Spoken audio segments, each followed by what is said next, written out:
On the first Monday of October, the national flag is raised high in the sky at the Kulba Palace in the midst of celebrations for the second phase of the Days of Patriotic Commitment and Citizen Participation. On this occasion, the President of Faso delivered a message. The head of state announced the creation of dedicated windows on the Faso Arzeka platform at the public treasury to receive cash contributions for the benefit of Faso Mebo. Let's listen to an excerpt from Captain Ibrahim Traore's message. Comrades, good morning. I hope everyone woke up feeling well. We are entering the last quarter of the year 2025. This is an opportunity for me to pay special tribute to our defense forces who continue to fight on all fronts so that Burkina Faso remains standing and strong.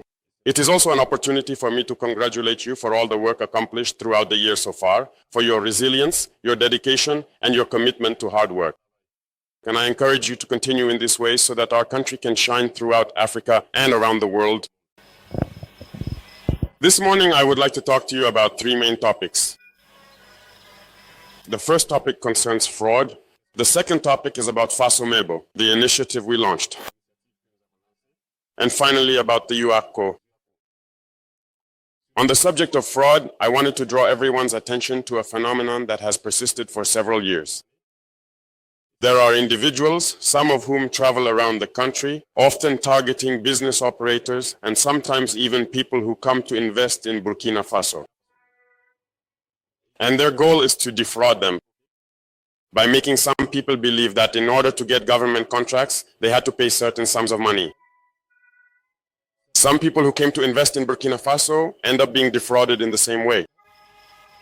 Others also go around convincing Burkinabe citizens who want to get appointments and who are willing to pay for them that they need to pay money to get meetings at the presidency or even in certain ministries.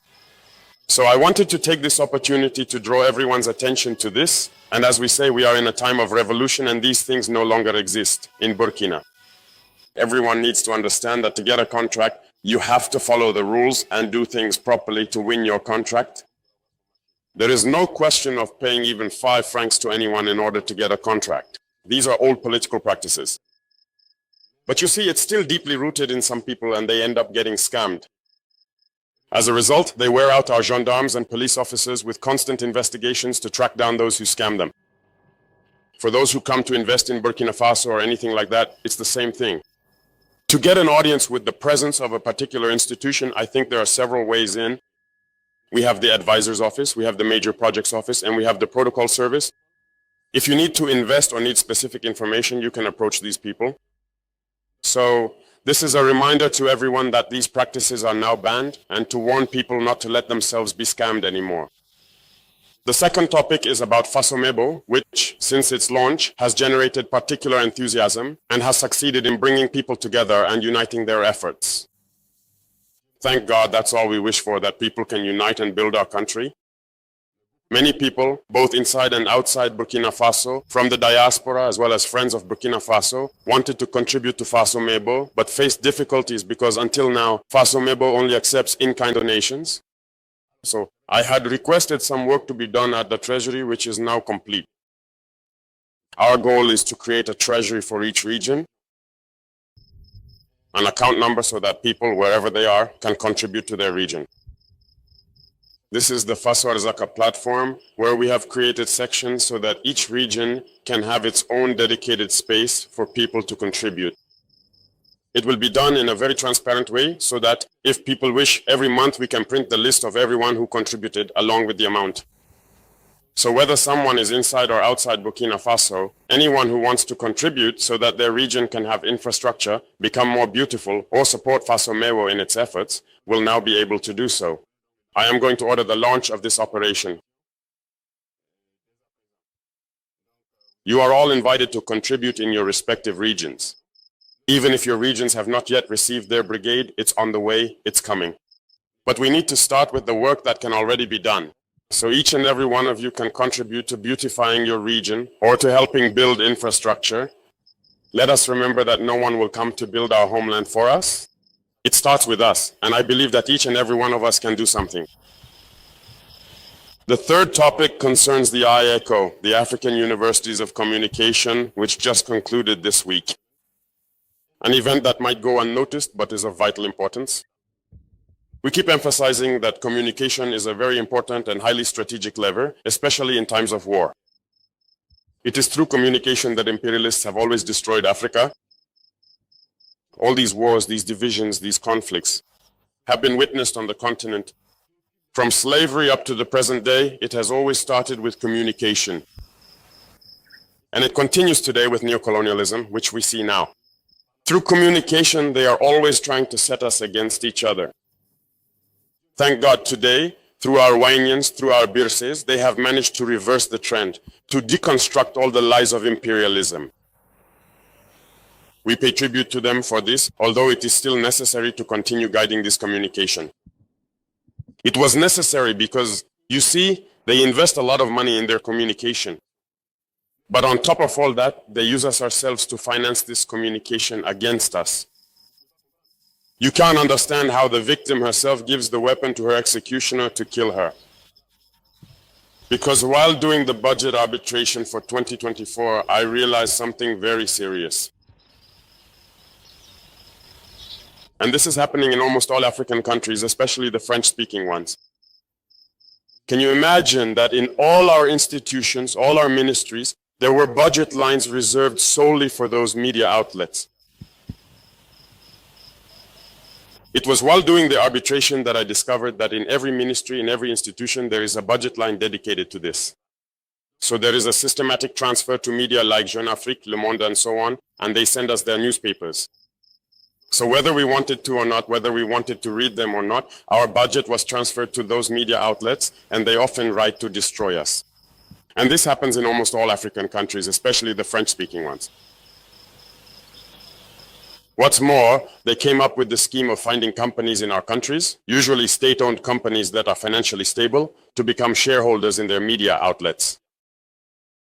And you know that a media outlet doesn't necessarily produce anything tangible. So if you're a shareholder, very often you're required to inject money to keep things running because you're not expecting a profit. And this too, we've only discovered quite recently. With the new CEO who arrived at the company, it turned out that the company in Burkina Faso was a shareholder in those media outlets. And at the board meeting, the matter was about transferring money, which is what usually happens. So he made sure to report back in order to understand, and we immediately said to stop that and to withdraw from their capital. Of course, they won't be able to pay us back what they owe us, but we are not going to keep giving them money every year. In Burkina Faso, for example, it was Lonabe that they had targeted. And it was Lonabe that was a shareholder in a media outlet like Jeune Afrique. So it goes without saying that these media outlets are fundamentally against us. They will never be able to speak well of us. And we are not going to allow those whom we ourselves continue to fund.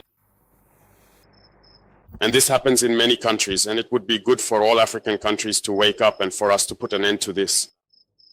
They use various methods, resorting to blackmailing states, heads of state, and business operators who pay them money every month or every year so that they speak well of them. We need to return to better intentions, if I may say so.